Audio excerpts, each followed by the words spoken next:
Assalamualaikum warahmatullahi wabarakatuh. Pagi ini kita akan diskusi tentang team learning, ya, salah satu tahapan penting di dalam membangun learning organization.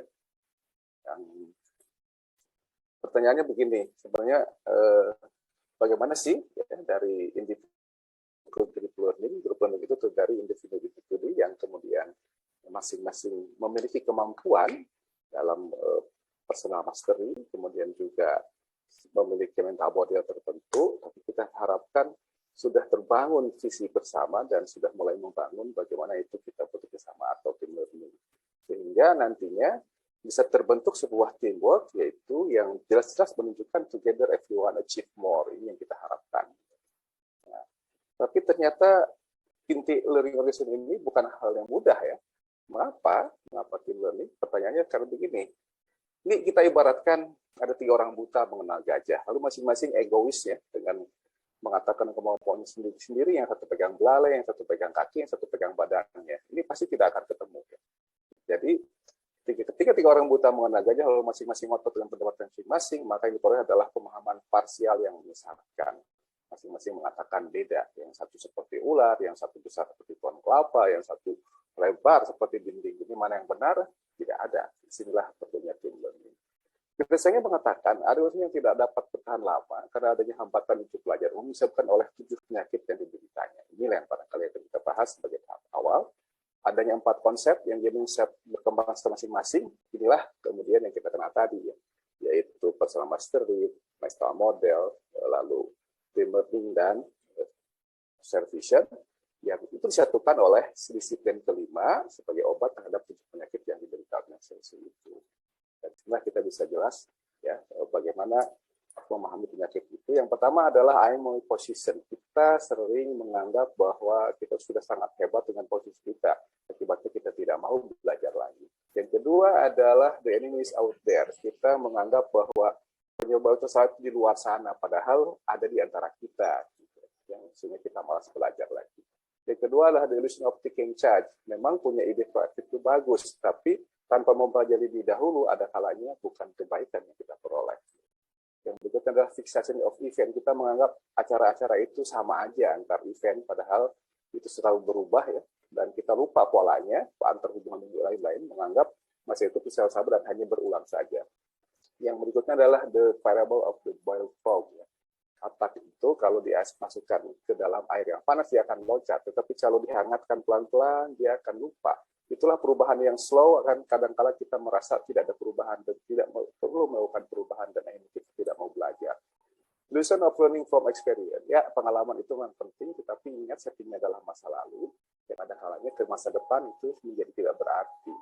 Yang berikutnya adalah the method of management team. Kita merasa sudah sangat kompak, jadi kalau beda pendapat itu satu hal yang memalukan. Padahal sebenarnya itu seharusnya kita berani mengatakan dan mendiskusikan sehingga orang semua bisa mempelajari hal baru. Ditambah satu penyakit ya, yaitu satu sindrom, kick syndrome, I know syndrome. Ada kalanya orang merasa saya udah tahu, padahal bisa jadi pengetahuannya adalah seperti yang 7 penyakit tadi. Ini yang barangkali kita perbaiki bersama. Padahal ya, yang kita pahami adalah knowledge to grow ya. Pengetahuan itu berkembang. Dimanapun orang menyuplai pengetahuan baru, menemukan hal-hal baru yang seharusnya membuat kita lebih wise untuk selalu belajar. Jadi prinsip belajar itu pada dasarnya memang belajar melakukan perenungan dan praktek. Kemudian belajar merupakan kegiatan berisiko, rasa malu, takut keliru dan lainnya itu memang ada. Menambahkan kemampuan baru juga harus kita membuat usaha. Lalu proses substansi belajar tidak dapat dipisahkan, dan praktek itu satu hal yang berjalan seiring. Dan memerlukan komunitas pemimpin yang saling memberikan pelayanan.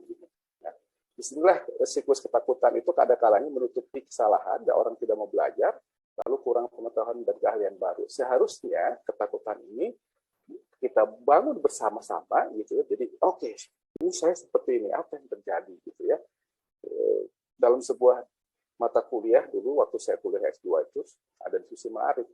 Kami kuliah waktu itu namanya akuntansi, gitu ya. Papan tulisnya itu di kelas kami ada 3 ya, sudah penuh semua. Ada satu yang ngacung, angkat tangan gitu ya. Professor, can you explain again? Gitu ya.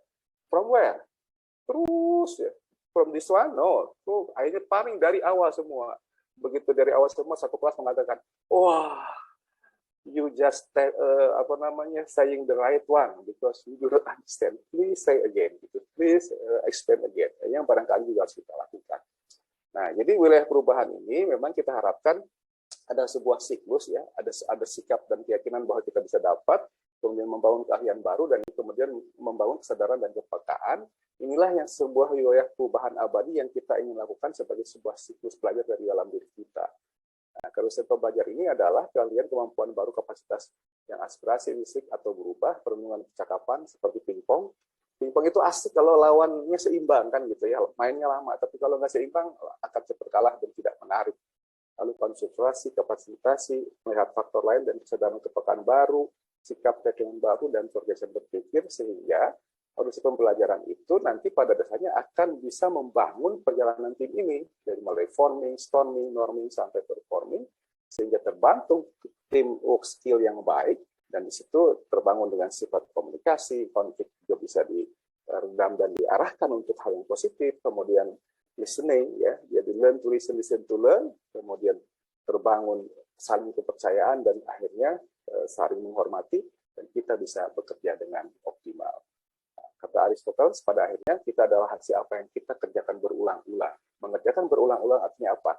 Kita tidak puas belajar dengan lagi dan terus melakukan perbaikan. Karena itu keunggulan bukan hasil sebuah tindakan, melainkan hasil suatu kebiasaan. Jadi belajar seharusnya menjadi kebiasaan bagi diri kita semua. Terima kasih banyak. Assalamualaikum warahmatullahi wabarakatuh. Waalaikumsalam.